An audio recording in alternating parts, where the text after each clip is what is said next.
Hello, welcome everyone. I see a flood of people coming in, so I'm just gonna give everyone 30 more seconds to get signed in, and then we'll get started.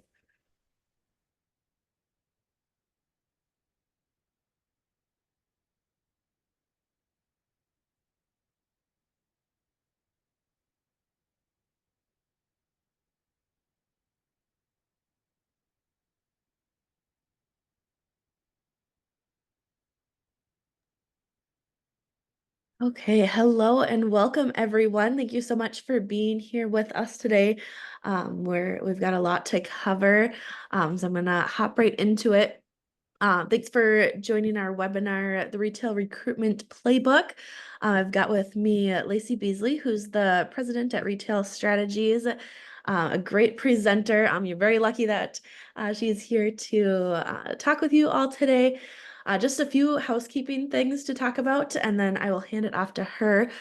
First, the session's being recorded, and we will send that recording along with the slide deck to everyone who has registered. So be on a lookout for that email, most likely tomorrow, coming to your inboxes. If you have any questions, we invite you to put them into the Q&A section, and we do have some time at the end that we put aside for those questions. But definitely feel free to put them in the chat as soon as you think of them. Without further ado, I'm going to hand it off to Lacey. Thank you for being here. Yes, thank you so much, Audrey, and thank you for all of you for logging in and participating today. I just want to commend you for taking the time to sign up for this webinar and for taking the time to learn how you can commit the knowledge and the resources that you have to grow your community. Really appreciate Golden Shovel's willingness to host today's webinar because they believe in lifelong learning, just like we do at Retail Strategies. And it's always fun to talk about retail. For a lot of you who have registered for this webinar, it was really fun to look at the list. We have some of the usual suspects that we've seen and have been long, loyal clients of Retail Strategies that we've known for several years, and a lot of new names as well. So some of this, for those of you who are participated in the Retail Strategies educational programs in the past, it might be a little bit familiar, but there's also a lot of new content that's in here. And like anything, when we're learning, it certainly doesn't hurt to hear information again. Definitely repeating information, it's good reminders. So there'll be some of that, and for some of you, it might be brand new information, but I do want to encourage you to go ahead and plug in your questions throughout the webinar. I do want to reserve the last 15 minutes of this for the Q&A so we can really get to any of the issues that are burning on your mind or anything that I say throughout this webinar that really sparks interest for you. We want to be here to try to answer those. And we have so many resources at Retail Strategies that are free. I would encourage you to go to our website, just go to the resource tab, and you can download a lot of content right there. What I love about retail is it's always evolving and changing. So even if you are keeping up with the trends, then there's always new content that's going to be out there. It is the most dynamic of all the commercial real estate sectors. And I think we as Americans, certainly, and really worldwide, we have a connection to retail because we all shop, we all eat, we all have big opinions about retail. So it's always fun to follow those trends and see what's happening. I'll tell you a little bit about who we are as a company at Retail Strategies. If you are not familiar with us, we do work nationwide with communities on just community development initiatives. A lot of those really come back and stem specifically with retail. So whether that is national retail recruitment, whether it's real estate education, downtown revitalization, or even small business support, we are here to help with communities. We've worked with over 800 communities, primarily in about 41 states. The majority of our long-term partners have been in about 28 states, which several of you are from. So glad to see a good variety nationwide of those of you who have registered to participate in this webinar.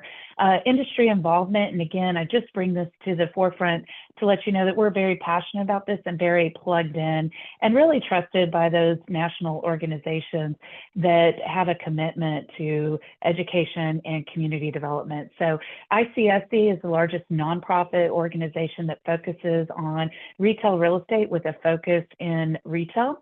And it has about 50,000 members, and I'm actually on the board of trustees with ICSC, specifically to represent the public sector and be the voice for the public sector with ICSC.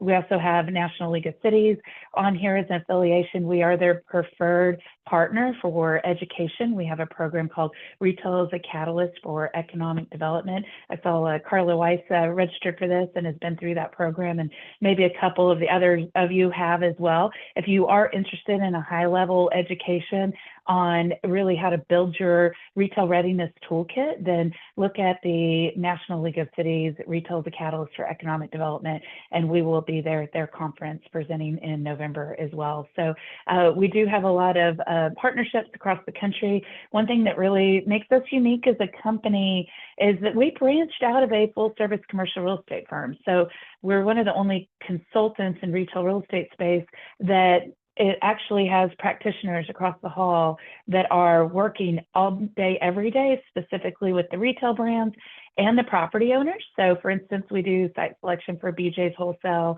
and for Target. We manage several Publix anchored shopping centers all throughout the Southeast. And so again, I come to you with the knowledge of what I'm sharing today with a real background in practitioners who are working in this space all day, every day. And then we use that information to help with our community partners in all things community development.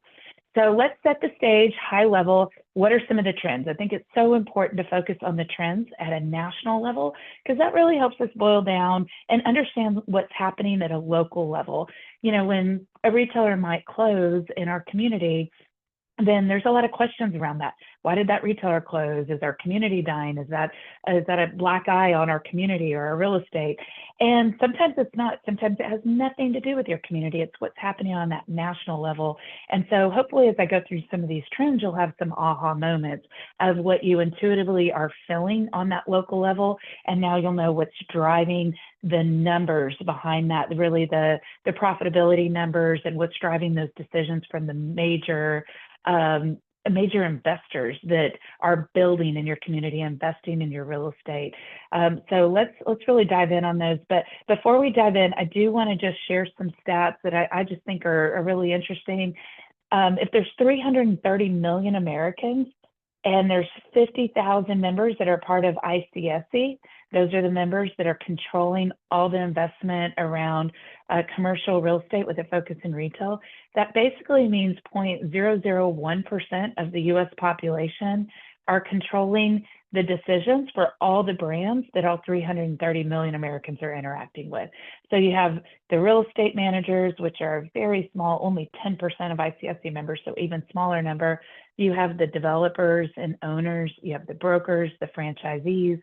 And so it's really a very small fraction. So we see a lot of news come out in mainstream media that might, when you read the headlines, it might feel like clickbait. It's not necessarily accurate for what we're understanding. So I'm going to go through what we're seeing and what we believe is very accurate on the real estate side of the brands that are expanding. So first, let's start with, is retail alive and well and thriving? Yes, absolutely. There is a great deal of demand out there for the retail brands that we know and we love are saying we want to open across the country. The biggest challenge, which I'm going to talk more about in a little bit, is the lack of supply with real estate. So you can see this chart on announced openings and closings. And certainly over the last 5 to 7 years, you see this news that comes out about this retailer's filing bankruptcy. The most recent news has been around Big Lots, and we saw Cons and Badcock Furniture. About, earlier last summer, we saw a lot about Bed Bath & Beyond closing. Just because they're closing, some of those brands are filing bankruptcy, doesn't necessarily mean that retail's dead, brick and mortar's dead, and that online sales are going to kill brick and mortar. We've overcome that narrative. We understand that you need both brick and mortar and retail, and those retailers are very actively seeking physical space right now.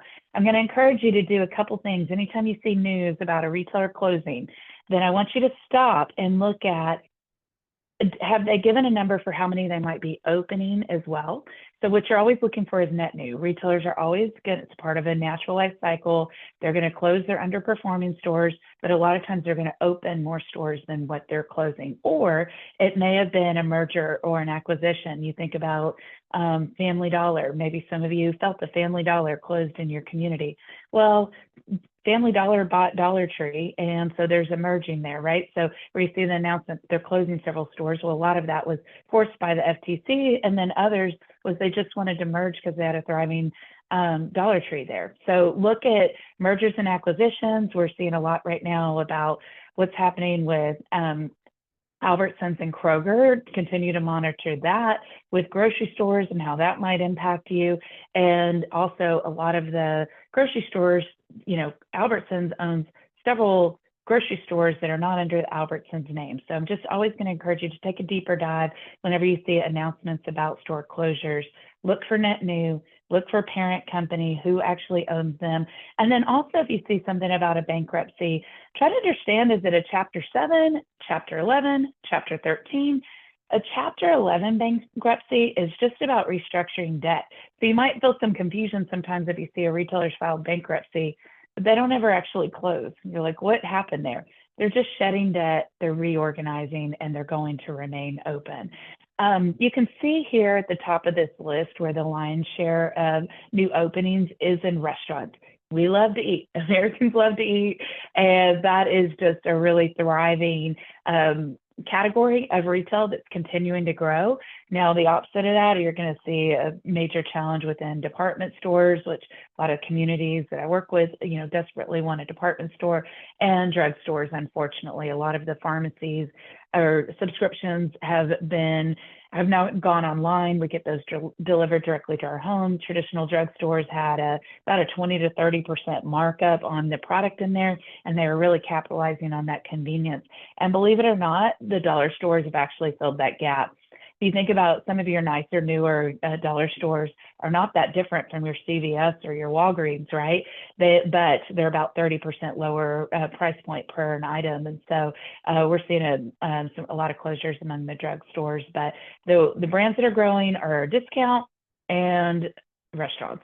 So if you're wondering, everybody's looking around and saying, we need new department stores, we need new apparel, why do we keep getting restaurants and discount?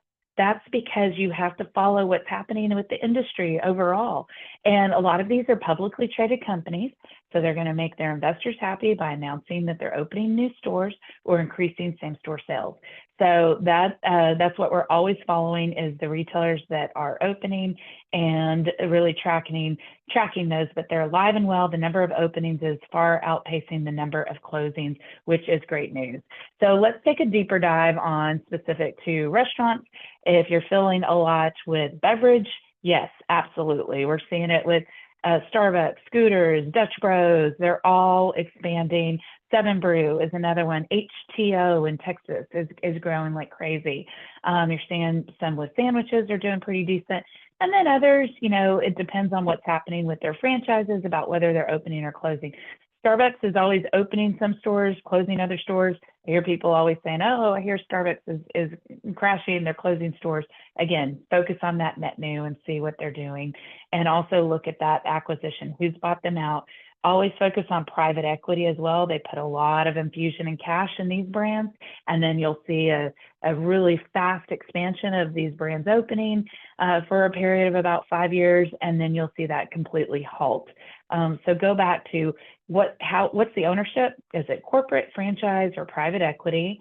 And then look at that growth strategy that they're going to go after. So when you're looking at your community, who's opening and who's closing, then go back to that ownership, understand what's happening on a national level or regional level with that brand, and then it'll help you really build out your strategy for who you want to market to. We hear all the time from communities, a certain brand that they might want to open there, and then you go back and realize, maybe we really want an Olive Garden, or we want a Red Lobster.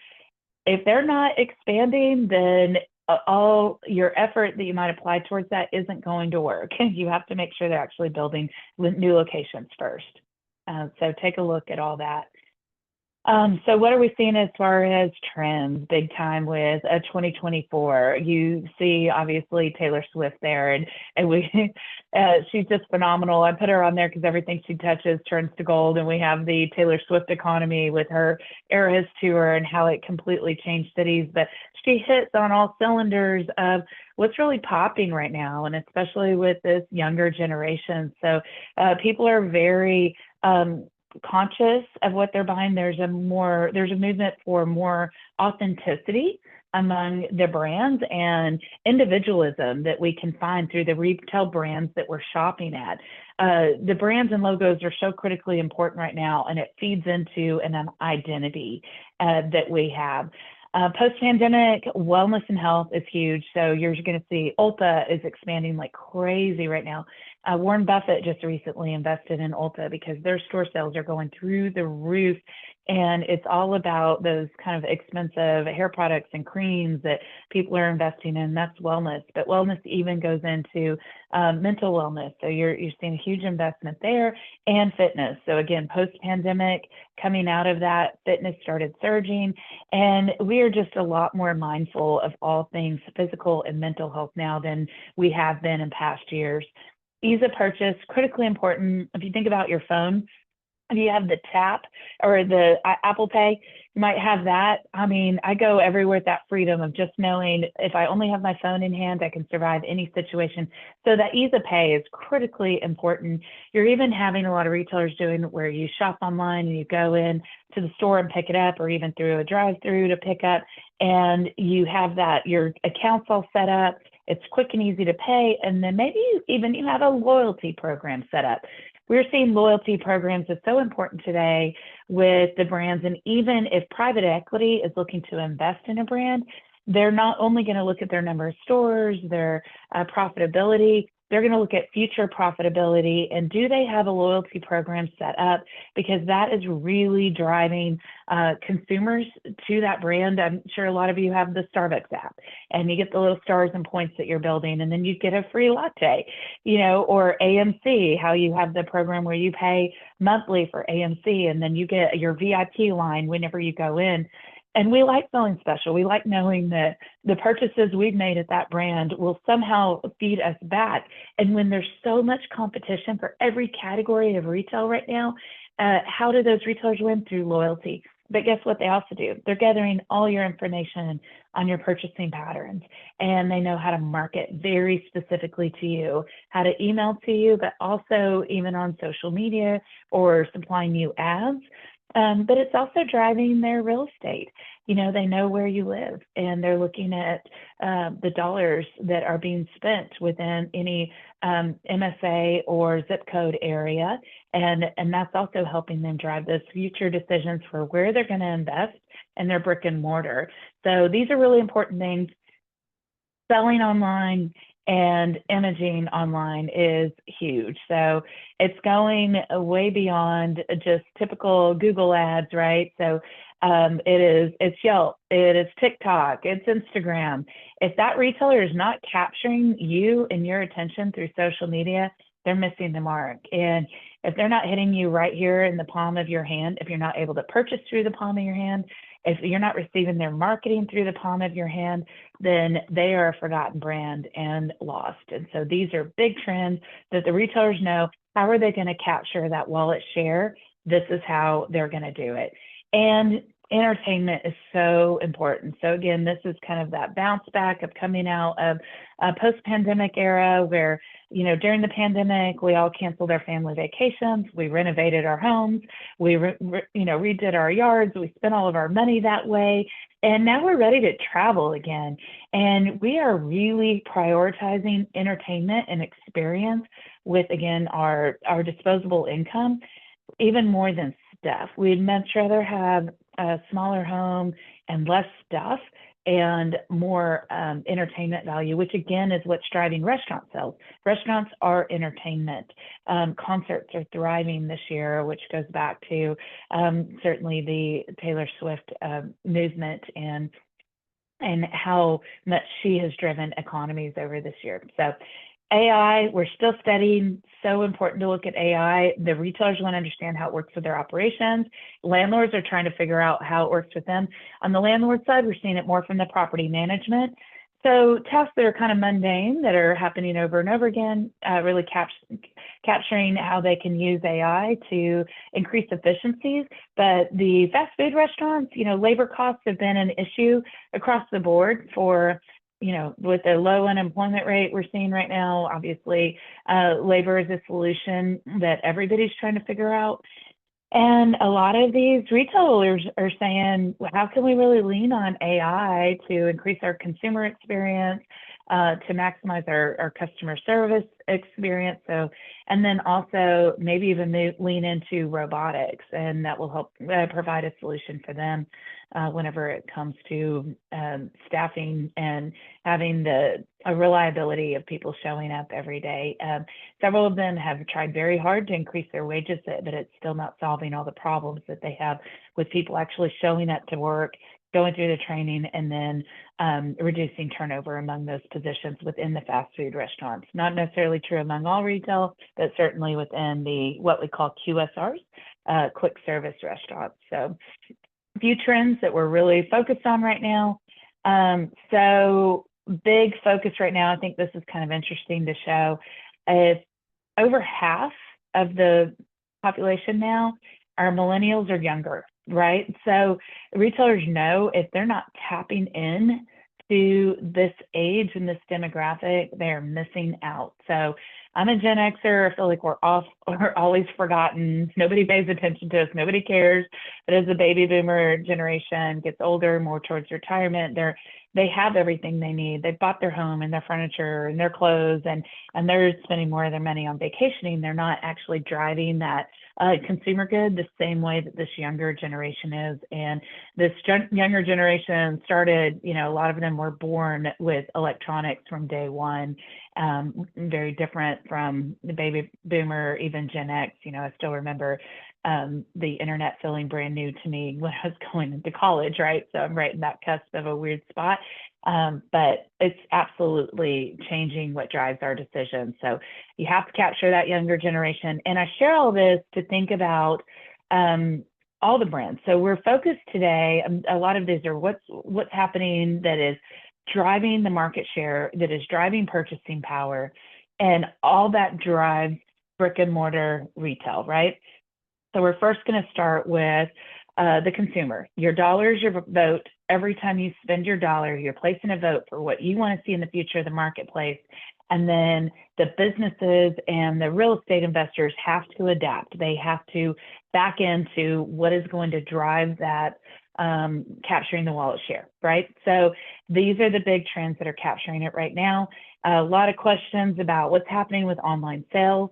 I'll ask a lot of, when I speak in front of, crowds, I'll say, raise a hand, on this, what do you think online sales are? A percentage of overall retail sales, what percentage is online? And people will yell out names, 50%, 30%. I hear that a lot. It's shocking, per the U.S. Census Bureau, only 15% of overall retail sales are conducted online. So you can see here where it's so important to have a strategy for these retailers that is both brick and mortar and online sales. You have to have both. Really critically important, and you can see the consumer is still wanting to really come in and shop in store. That is what they still prefer, but they want to do their research online. The conversion rate is much higher. They go in already educated on what they want, or they buy online, get a product, and then return in store. And then guess what? When they return in store, they go shopping and spend more money. Or they want that same day pickup. Target is great at this, where they are now allocating for Target about some of their new stores, about 30,000 square feet, and designated parking areas just for that, where you buy online and you pick up same day from Target. And so these new Targets are almost serving as mini fulfillment centers. So what is driving brick and mortar growth again, especially among Target? Very actively growing, about 60 new locations is what they're looking to do right now. Why are they doing that? Because they need those many fulfillment centers to compete with Amazon. So we're certainly seeing a lot of growth there. So good news is brick and mortar is alive and well. You have to have both.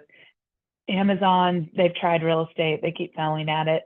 We call it the land of misfit toys with all their concepts that they've attempted and unfortunately have not been successful at. So you need both. I know this webinar I talked about promising for both national and local retail. So how are those different? Think about, when we talk to communities about we bring new retail to your community, first thing they think of is a local coffee shop downtown. Love it. That makes sense. Downtown, art, soul, character, sense of community. It's your local entrepreneurs that are downtown. So think about those local brands within your community that you can't find anywhere else. What is so amazing about them? They know you. They know you. Rick Clifton, I see that you're on here. When you walk into Big Mike's Steakhouse, they know who you are, right? It's a great to have that customer service that they can get, right? So we love this. It drives tourism, which is so critically important in driving that tourism. So that's all your local brands. You're not generic in anywhere America, but that takes that local support, going back to your dollars, your vote, and it's very different real estate. Think about your national brands, hundreds of locations across the country for Starbucks or TJ Maxx, Ross, Ulta, Target. They're all over the country. And you have that same prototype. When you walk in the store, you know exactly what to expect. Even Buc-ee's gas station, right? You walk in, you know what to expect, the brands you're going to get, and that's more generic. So if you need something that's really quick and efficient and you're a tourist and you know you're going to go to that brand, you're going to be in and out in a hurry. Even the locals, that's just coming in and out in a hurry, knowing exactly what you're going for. You're going for price and options. If you go to that local business, then what you're looking for is an experience. It is, we're just stop and hang out for a while. We're going to visit with people. We're just looking to build community, right? So what do we do? Look at these national brands and figure out how we can apply some of those best practices we've learned from those national brands to bring them back to the local brands. Think about Starbucks is going to do a much higher sales volume than a local coffee shop. And so how do you as a community support that local coffee shop by driving store sales to them? We're going to talk about that. Overall, national retail sales, what you're typically going to see here is pre-pandemic, because that definitely changed the way sales go. But on average, retail sales grow about 3.6% year over year. That's very normal. We saw a massive spike during the pandemic. We're getting back to normal. National Retail Federation has an estimated, 3.6% year over year growth this year. Good. We're back to normal. Guess what? Inflation is finally pretty much back to normal, which is why the Feds dropped the interest rate. You typically, inflation, you expect it to be at about 2% a year. We're at 2.5% right now. GDP, you want that to grow about 3% a year. We're right at 3% with GDP growing. We're back in that sweet spot of where we want our economics. So think inflation 2%, GDP 3%, retail sales pushing close to 4%. That's normal. We had craziness over the last 3-4 years. We're getting back to normal. Unemployment still around 4.2% right now. We think we're going to see the Feds drop the interest rates at least once, if not twice more, by the end of the year. But for them to drop it 50 basis points was good. What you're going to see there is any landlord that's up for a loan maturity is going to go ahead and refinance. Those that are not pressed for loan maturities are going to wait till the Feds drop it again. Whether that next round is 0.25% or a half or 0.5%, we'll find out. We don't know yet. So that's what we're looking at, but it's good. This is what people have been waiting on. They are encouraged to see that move from the Feds and Jerome Powell. So let's look at retailers' average annual sales. It's shocking to know that one Chick-fil-A unit for 1 year is going to do over $9 million. So I want you to think about your local sales tax dollars and how this can really drive back sales and drive your municipal budget through even a fast food restaurant. You know that where retail real estate has traditionally been a little bit ignored. Just go after the high paying jobs, industrial jobs, rooftops follow that, retail takes care of itself, ignore it. Now we're seeing that reverse where let's focus on retail and real estate because we know it has a high economic impact. And we know that it's not like it was in the 50s where our workforce will get one job and they'll stay in that job their entire life. People are going to change jobs every 3 years or so. And so, how do you build that human infrastructure in your community? You build it by having vibrant retail and restaurant. You build it by having affordable housing and having good school systems. I do want to applaud our client, Michael Troop. Love having Quincy, Illinois, as a retail strategies partner, have a really cool program where they actually incentivize their workforce by giving them an incentive that if you move to Quincy, Illinois, then if you have, after you stayed there 6 months, they'll reimburse $3,500 of your rent. If you stay a year, they reimburse $5,000 of your rent. Tulsa, Oklahoma has done this as well, another client of ours. And so they're attracting workforce to their community through these incentive programs, which are incredibly cool. And then once people get there, how do you keep them there? You give them places to eat and shop. So think about retail building on itself, having that positive economic impact, and how it's so much more important now than it has, ever was in the past as we're thinking about economic development and how that feeds into community development. Big challenges we're seeing in the country right now are lack of retail supply. And I'm going to have to speed up. I have a lot of slides and I'm behind schedule a little bit. So I'm going to go through this. You will get this deck afterward, a lot of content on it. So limited new construction has happened because cost of construction has gone up, cost of financing has gone up. And because of that, this has been in this industry over 20 years. I've never seen vacancy rates so low. General retail vacancy rates are 2.5%. This is JLL. This is Q2 of 2024. So relevant. You see where mall vacancies are really driving up this overall number, but retail vacancies only at 4%. So when you see these brands that are announcing that they're bankrupt, they're closing, bankruptcies, that is like music to the retailer's ears. Great.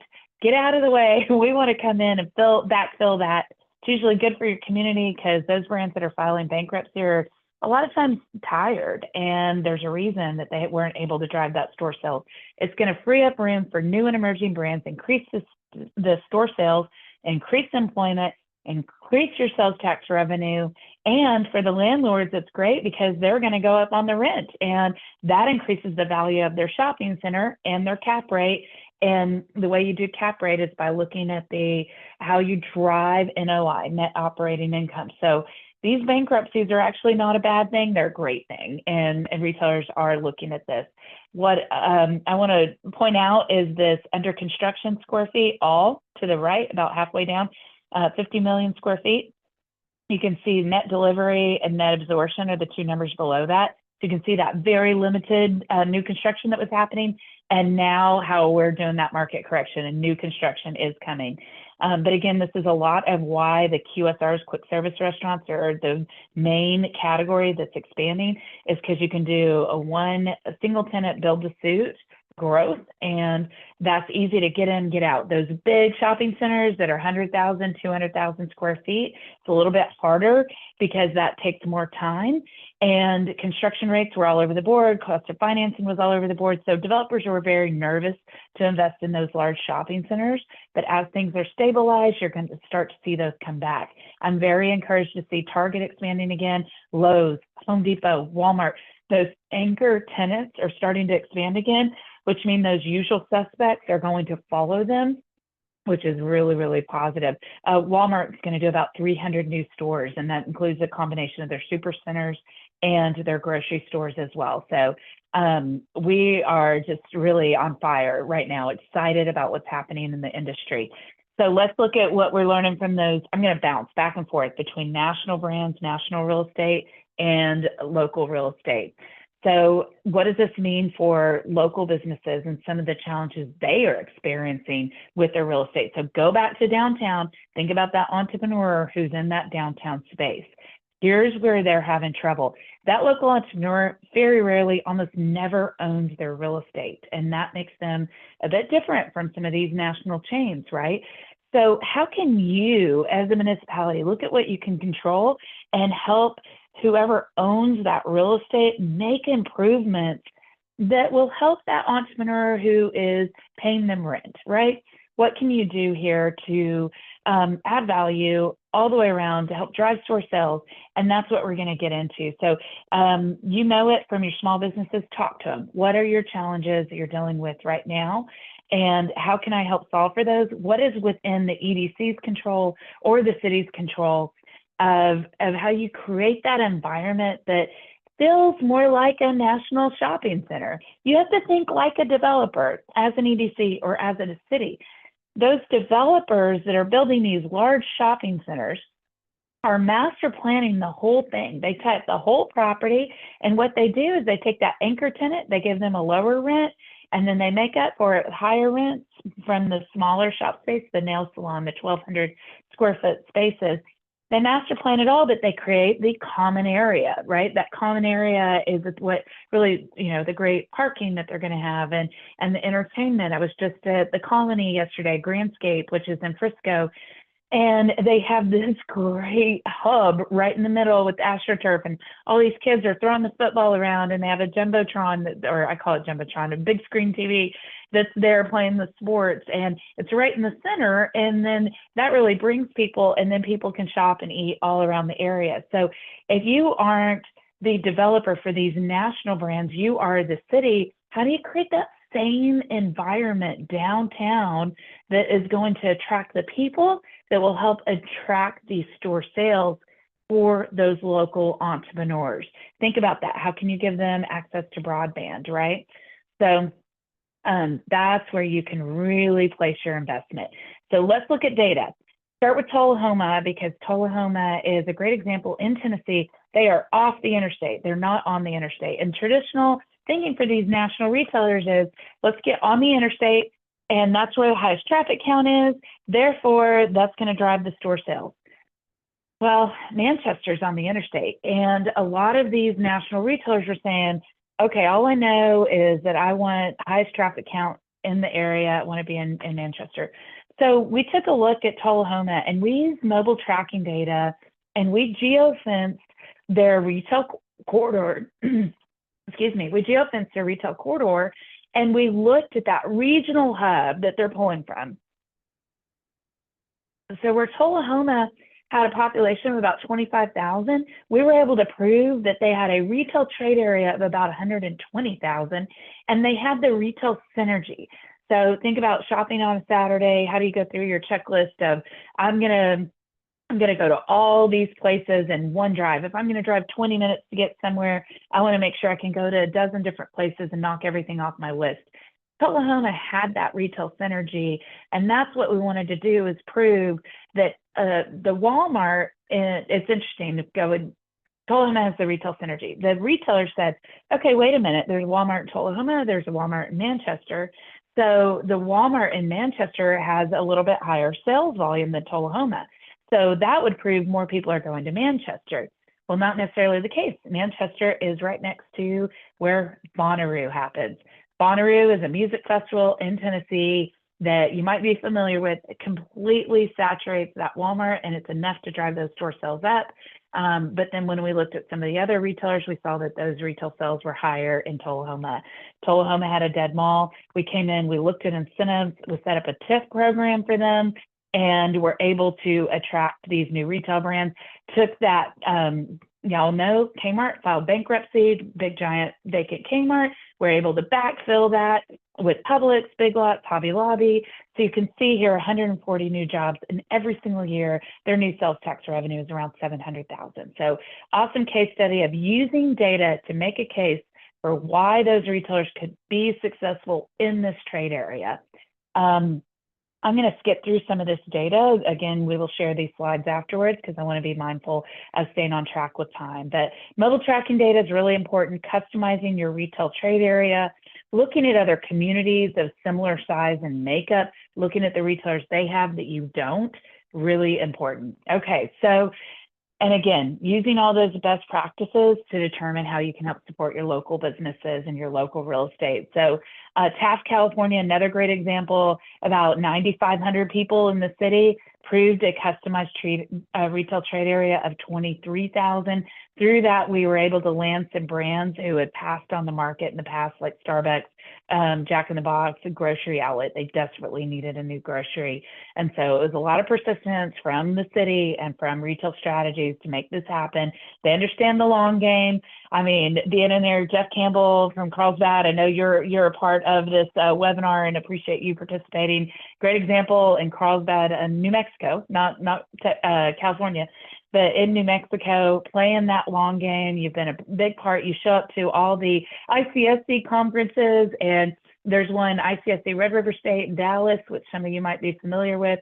And Jeff is always there with his Carlsbad Economic Development team, handing out salsa. And it's awesome. It's a local New Mexico salsa, and everybody knows that they're going to go there, and it's delicious. Go there, get their salsa, and Jeff is going to talk to them about his demographics and his sites. They have a huge oil boom there. So it was hard to prove the number of people who are actually shopping, and they were able to do that through water meters and hookup that even went beyond the data. So how do you tell your local story using data? So critically important to make a case. And think about all the cases. Why do you use this data? Why does it matter? You have to use, when you're selling your community, everything has to funnel back to how you are going to make that developer money, how you're going to make that retailer money, their profitability. Where your currency as a city might be around service, what services and amenities can you supply your community? Then you got to think about the public sector. Their whole, their currency is profitability. Why will you be profitable? You're going to have really high store sales. You're going to really thrive if you come to our community. We're going to support you. So beyond the data, what are we going to look at? Real estate. Real estate's really important because there's highest and best use that you can look at. How do you tear down and rebuild, especially with our limited vacancy, new construction, and also filling existing vacancies, which we really hit on. Some EDCs or cities we go to say, oh man, I've got it. We've got 100 acres over on the bypass. It's going to be great for retail development. No. A lot of these retailers are looking for less than 5 acres, 1 acre lot. Dutch Bros can go on a half acre. Smoothie King is going to do a drive-through. On Sonic, they're going to do a small. So don't forget your inventory of raw land that is even an acre, that is right in the heart of where all the retailers already are. That's where they want to be. Look at highest and best use. So do you have a cash advance place on a hard corner where that's right, highest traffic count in town, signalized intersection? Look at all 4 corners and make sure they're maximized. Do you have a storage unit, storage sheds for sale on your hard corner? Do you have a church on your hard corner? Would that church be willing to relocate? Retailers don't want to go mid-block. They want to be right at that intersection, right? So understand that real estate for those national brands. Now, this is the main things that those national brands are going to look for. They're going to look for visibility. So think about everything they do is going to be based around having the highest level of visibility. Traffic going by at 45 miles an hour. Are they going to see that sign? Are they going to see the sign in front of, on the facade of the building? And then are they going to see the marquee sign? Are they going to know and recognize that brand? These retailers spend millions of dollars on their brand awareness, brand identity. So in 2 seconds, you know what that brand is, what experience it's going to give you. And they have to make sure their real estate is reinforcing that brand to help drive those store sales. Looking at that co-tenancy, that access, it's going to be all about convenience. Are you on the AM side of the road or the PM side of the road, morning side of the road or the going home side of the road? They care so much about these things.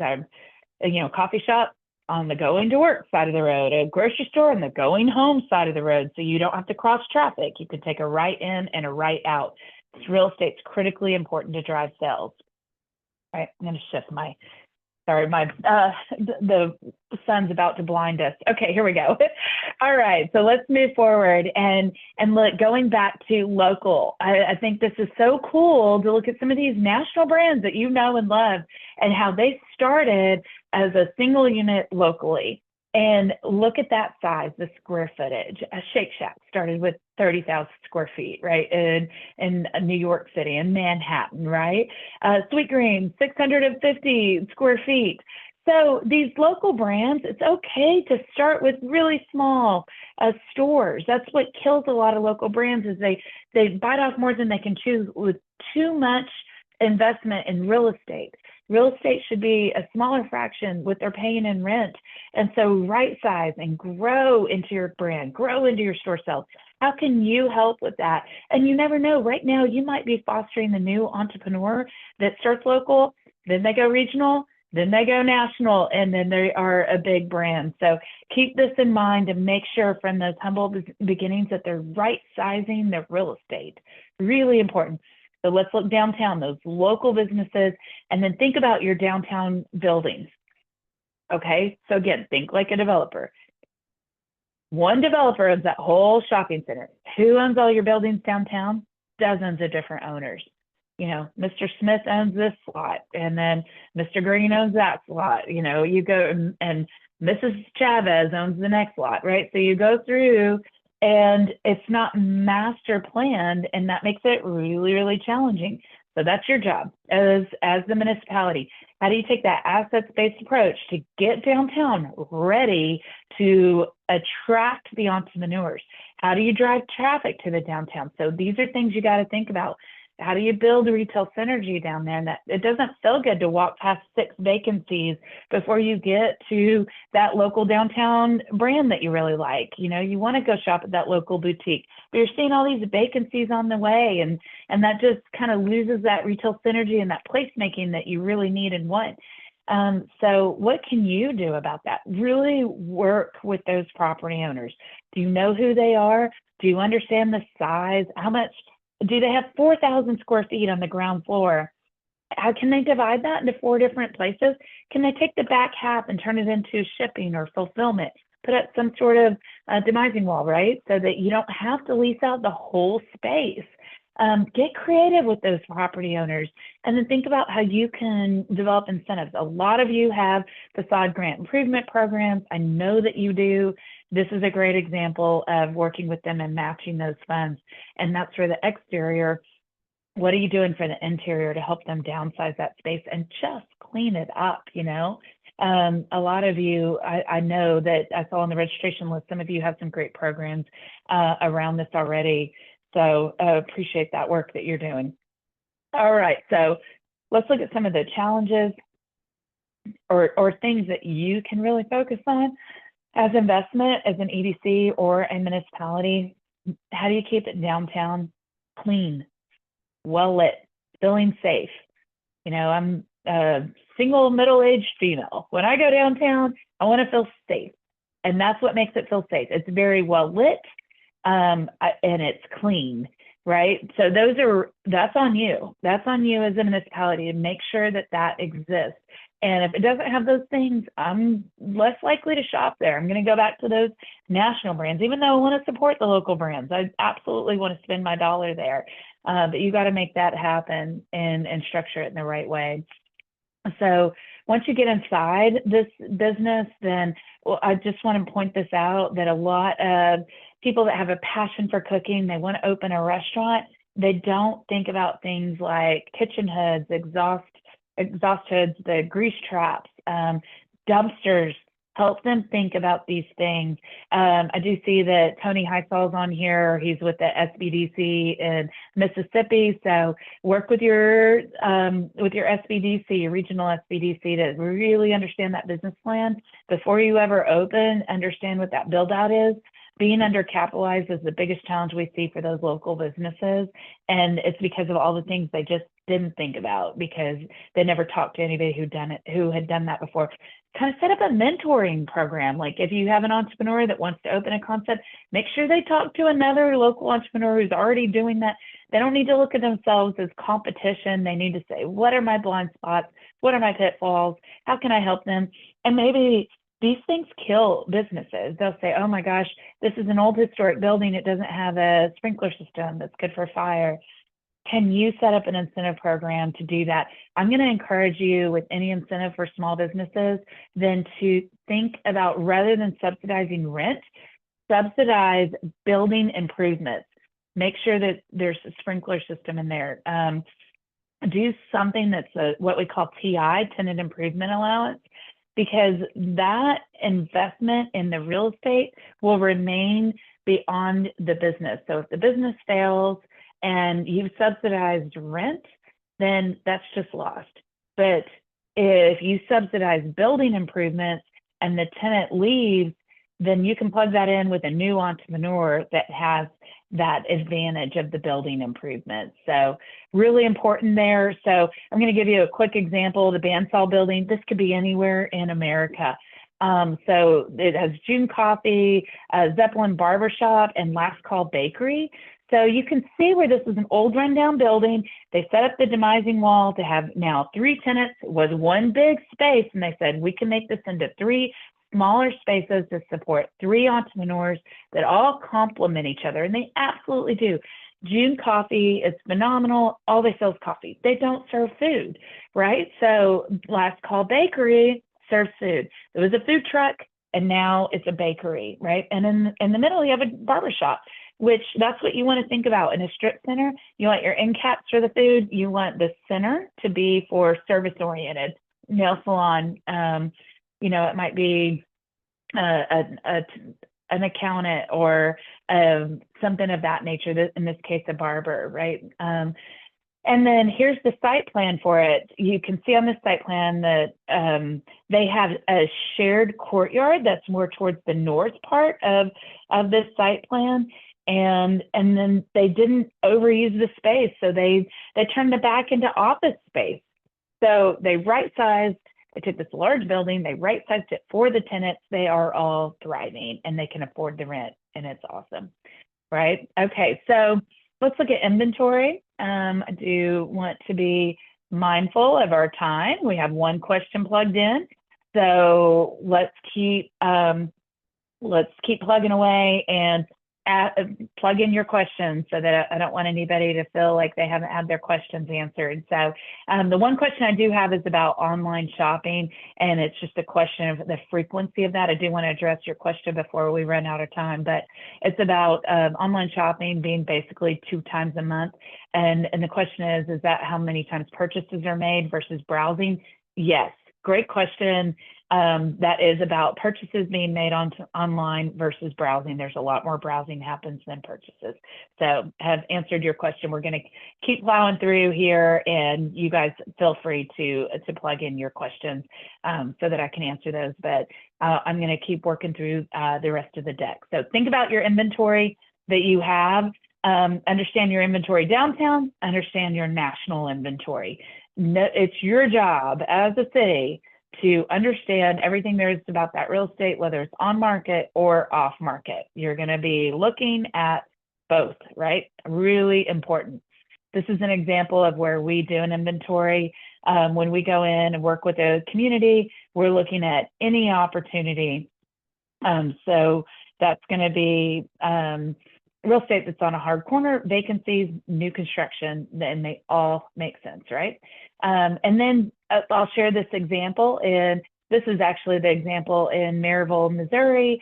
Great partner we've worked with for several years, have had some success there. We looked at all this inventory, whether it's on market or off market, identified from the property owner what their story was, what is their motivation to sell or not, and then we just monitor it, right? You check in every 6 months or every year, and you just know. So you understand the inventory, and then you understand the prospects.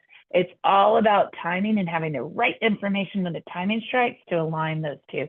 And that's what happened in Maryville, Missouri. We knew the market would be perfect for Starbucks. We kept telling Starbucks, you got to get there. You have to get to Maryville. And Starbucks said, all right, we'll come. They toured the market and they said, maybe we like it, but we don't have the perfect real estate. We're going to wait till we have the perfect real estate. So again, even if you have the perfect demographics, if you don't have the perfect real estate, that retailer's not going to go. They need both. And this is where a bank, it was a former U.S. bank, where they closed. And this is why you have to watch all those bankruptcies and pay attention to who's closing. U.S. Bank closed. We called Starbucks immediately and said, this is perfect for you. And they said, you're right. let's open there, let's do it. And they moved, and they're far exceeding their expectations for store sales. So huge win, but they wouldn't have known, this wouldn't have happened unless all that groundwork had been laid in advance. So if you think about why do you get involved with the real estate? Why do you get involved with prospecting? Why do you get involved with laying the groundwork? It's a marathon, not a sprint. You get rejected a lot. You get told no a lot, but you're always gathering information. And it's like having a full tank of gas. When a retailer asks for a ride, you're ready to go, right? That's what's so important. And similar situation here in Marshalls and man, they wanted a apparel so badly. And the grand opening was huge. Look at all the people that are there and supporting that. And that speaks volumes to Marshalls, which is actually TJX. TJX is Marshalls, Home Goods, and TJ Maxx, right? So that's another reason. One owner, three different brands. They're going to do about 100 new locations across the country. So as that former store closed, then this was the perfect opening for them. So every retailer is going to have criteria that they're going to care about with both demographics and with site selection. Fort Payne, Alabama is a great story that, again, a vacant Kmart that was backfilled with several retailers. And this is a good example of where the city came in and did a public-private partnership. There was a sales tax revenue sharing agreement, which just was a huge one for everybody. It paid off in half the time we estimated. But also another example here is their Chamber of Commerce was actually located on awesome real estate. And we kept saying, man, if you're willing to relocate, your chamber doesn't necessarily have to be on this great corner right off the interstate. This is signalized intersection, but any retailer, national retailer, has to be right here. And what happened is it actually flooded the chamber, and they said, man, we have all this insurance money. We can either renovate and rebuild, or we can relocate. But y'all said this was great real estate. What should we do? We said, man, sell it. You can build a brand new building, take all that revenue, build a brand new building, bigger, nicer, take your insurance and that revenue, and now they have a Highway 55 that is thriving right there. So there's a win all the way around. They got the money for the real estate, got the money for they're getting the annual reoccurring retail sales tax, and they were able to build a newer, nicer chamber. So think about your municipal buildings, and are those good for retail? They might be. Similar story in Del City, Oklahoma. It was a municipal owned property in the Walmart out parcel, and we were able to work out a sell there, and now Salad and Go is open there. The community loves it. Big win all the way around. So keep us in mind if you have that real estate that's municipal owned that might be good for retail, because think about highest and best use. Keeping with it, we've got about 2 minutes left. So let me see if I have any more questions in here. I don't see any right now. So thanks for hanging with me to the end. I hope this has been valuable, and I hope I've been able to share some information you might not have known before. But identify your downtown anchors. Like I was talking earlier about how when you master plan a shopping center, you might have your anchor of Target, Home Depot, Lowe's, Walmart, Trader Joe's, whoever your anchor is, and that's going to create that cross shopping. It's up to you as a municipality to create your anchor downtown that's going to help bring the people that will help drive those store sales. So get creative with what that might be, and then really look at ways you can improve that infrastructure and think about events and lighting. We've talked about those things. I like showing this example because paint is cheap. You don't have to be artistic. You don't have to hire a really expensive artist. So these are just window wraps on the left, just vinyl that sticks. So really inexpensive, but it's so much more attractive than looking at somebody's, their old building that they have downtown that they're using as storage, and you look in and it's dusty and weird on the inside. Instead, it's like, there's opportunity here. And what you could even do as a municipality is put a QR code there that says, are you interested in opening a business in this real estate? If you as the EDC are able to capture that interest, then what you can do is either work with that landlord, or you can work with other landlords that are in the area. And that's what I think is important for you to capture that, because if that interest is just going directly to that one landlord and it's not a good fit for them, that interest might be lost. If you can put a QR code in the window that says, "Are you interested in coming here?" and you are helping filter out those that might be the vape shop you don't want downtown. You're filtering the bad potential ones. You're identifying the good potential ones. Then you can work with that property owner, and you're doing everybody a huge favor. This geometric shape at the bottom, see that anybody can do that, and it makes a huge difference in the color. So think about what you can do with paint, and then market your opportunities. You can do this through simple marketing flyers. Is a great way to do it.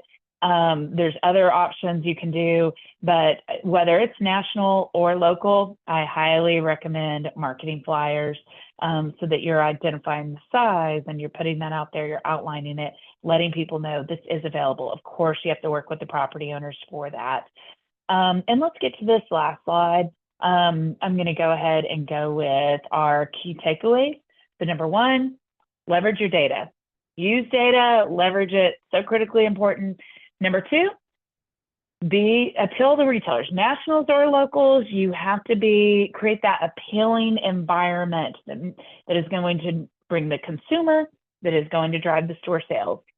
Be site specific. Don't just throw out, "Are you interested in my community?"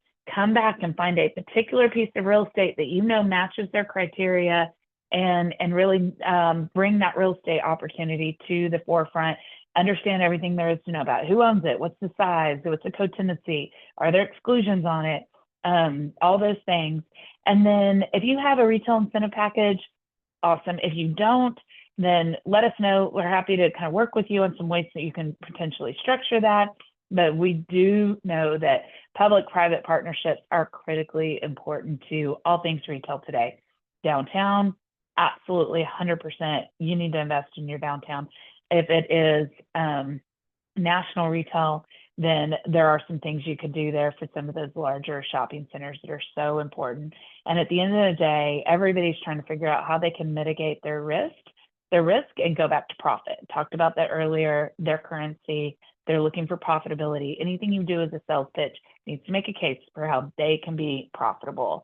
Thank you all for hanging on here. And I will share with you, if we can help you in any way, please let us know. We're here to help. It's good to see, again, a lot of the usual suspects on here and our partners. I was glad to see Brandon Lane signed up with Sioux Valley Energy. So think not just about retail strategies, the EDCs, but also think about your energy partners and how they can be a part of it.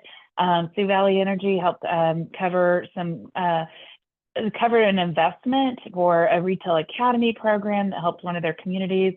And in Brandon, South Dakota, went through this whole training exercise, supplied them with all the data, and they've already landed at Jimmy John's, which is awesome, putting that stuff to work. So think about all your partners. Again, thank you for Golden Shovel for organizing this webinar today and working with us, supplying the materials. This is recorded. You will receive the PowerPoint after it's over. Again, go to our website. Let us know how we can be a partner to you, and just applaud you for your contribution of time and effort and knowledge that helps you build your communities. Thank you very much. Thanks so much, Lacey.